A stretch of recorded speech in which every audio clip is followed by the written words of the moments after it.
जहां हम ऑब्वियसली ये बात करें कि हेल्दी डाइट बड़ी इंपॉर्टेंट है, उसमें आपने कार्ब्स का पोर्शन कम रखना है, आपने प्रोटीन्स को ज़्यादा बढ़ाना है, फैट अच्छा होना चाहिए आपकी डाइट में, वहीं जब आप बैलेंस लेके आते हैं तो ऑटोमेटिकली आप थोड़े टोन डाउन होना शुरू हो जाते हैं। बट बेली एक ऐसी चीज़ है जो कि ऐसी कोई खतरनाक चीज है जो नहीं जाती, सबसे जो नहीं जाती। अच्छा अंबर, हम इसको अवामी मसला इसलिए कहते हैं कि आप तकरीबन हर तीसरे बंदे के साथ देख लें ये प्रॉब्लम आप ओवरऑल ठीक होंगे, लेकिन ये चीज अब तो बच्चों में चीज आना शुरू हो गई है। सबसे पहली एक चीज कह दें, बेली फैट के बहुत सारे मसले, जिसमें से एक अभी जरताशा भी जिक्र कर रही थी जिसका पीसीओएस होता है। एक अहम मसला होता है जिसे हम कहते हैं स्ट्रेस की वजह से भी बेली फैट होता है। एक अभी रिसर्च 2016 में हुई थी, अभी उस पर रिसर्च होना बाकी है। अभी सनलाइट की वजह से भी कहा जाता है कि अगर हम सनलाइट में कम जाते हैं तो तब भी हमारा मेटाबॉलिक रेट कम हो जाता है। अभी इस पर रिसर्च अभी होना बाकी है। बट धूप पे जितना आप लोग जा सकते हैं, ये नहीं कि अदरवाइज भी धूप का बहुत फायदा है, विटामिन डी आपको धूप से मिल रहा है, इम्यूनिटी आपको मिल रही है। सुबह जो अभी वो बहुत हल्की सी धूप होती है, बहुत ज्यादा जाके अपना जला के हम पतले हो जाएंगे, ऐसा नहीं होगा। तो दूसरी चीज, अगर आपकी स्लीप साइकिल बेहतर नहीं है तो उससे भी होगा। बॉडी में जब स्ट्रेस इकट्ठा होता है, अक्सर आप लोगों को देखेंगे जिस तरह भी हार्मोनल फैट की बात है, यहाँ पे ना एक और चीज बड़ी मेंशन करने की जरूरत है कि स्ट्रेस जब हम कहते हैं तो हम कोई डिप्रेशन एंजाइटी की बात नहीं कर रहे, हम उसकी बात नहीं कर रहे, फिजिकल स्ट्रेस की भी बात कर रहे हैं, हम मेंटल स्ट्रेस की भी बात कर रहे हैं। अक्सर ये जो बहुत अच्छा पॉइंट आपने रेज किया, फिजिकल स्ट्रेस तब भी आप पर आता है जब आप बहुत ज्यादा एक्सरसाइज करते हैं, तो तब भी आप नींद पूरी नहीं करते तो भी फिजिकल स्ट्रेस है। और एक सबसे इंपॉर्टेंट बात ये होती है, आप देख लीजिएगा, जैसे हम अभी हार्मोनल बेली की भी बात कर रहे हैं, तो हार्मोनल बेली हम उसको कहते हैं नेवल से, यानी आपकी नाफ से नीचे जितना भी फैट होगा, अगर किसी का ये पेट बाहर है तो इट मींस ये कोर्टिसोल का फैट है, यानी कि आपके स्ट्रेस का फैट है। तो बहुत सारे लोगों को हम कहते हैं योगा वो लोग करें जिनको ज्यादा स्ट्रेस हो रहा है और उसकी वजह से फैट उनकी बॉडी पर आया है।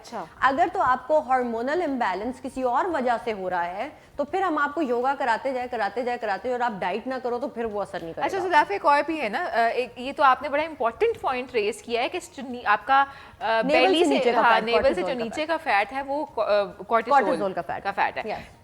जो लोग फॉर एग्जांपल पोस्ट प्रेगनेंसी से गुजरे हैं, पोस्ट प्रेगनेंसी वाले पीरियड में हैं, उनका भी तो जाहिर है ना, उनका तो खैर अब दोनों मसले हो सकता है ना उनका। देखिए अब वो पोस्टपार्टम हम किसको कहते हैं, उसमें भी स्ट्रेस होता है। दूसरी चीज एक बल्ज, एक और बात बता दूं, एक थोड़ा सा बल्ज होना एक आम इंसान का बल्ज होता है पेट का, क्योंकि आपके ऑर्गन्स यहाँ पर मौजूद है। मैं अक्सर लोगों को कहती हूँ, लड़कियां कहती है फ्लैट बेली चाहिए, फ्लैट चाहिए। मैं कहा या तो बहुत बीमार हो जाओ या आपने ऑर्गन्स बाहर निकाल के फेंक दें ताकि आपका सिर्फ पेट फ्लैट हो जाए। जो दिखाया जाता है इन्फ्लुएंसर्स का, वो खाए पिए बगैर पिक्चर्स ली जाती हैं और ज्यादातर फिल्टर्स होते हैं, ठीक है। जितना भी एक्ट्रेसेस वगैरह को भी दिखाया जाता है, उनको उससे पहले खाना नहीं खिलाते।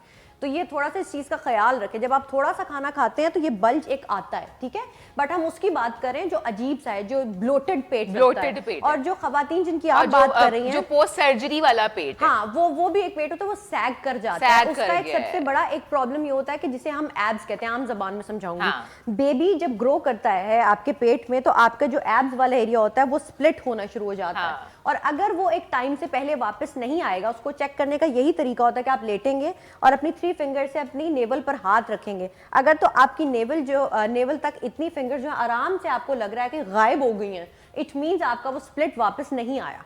और जब तक वो स्प्लिट वापस नहीं आता आप एक्सरसाइज स्टार्ट नहीं करेंगे। लेकिन अगर 3 महीने से ज्यादा भी वो स्प्लिट वापस नहीं आ रहा, फिर आप उसको कम करने की एक्सरसाइज करेंगे कि ये वापस आए। बट अब हम थोड़ा सा डिस्कस कर लेते हैं एक्सरसाइजेस को, कि जिन लोगों को स्ट्रेस हो रहा है या हार्मोनल इम्बैलेंस है या कुछ भी है, बस पेट निकला हुआ है। और एक सबसे बड़ा प्रॉब्लम, मैं एक आखिरी चीज डिस्कस करती चलूं, जो आजकल सबसे बड़ा प्रॉब्लम है बैठना। वो है कि आप इनएक्टिव इतने ज्यादा हैं, प्रोसेस्ड फूड हम इतना ज्यादा खाते हैं और बैठ जाते हैं।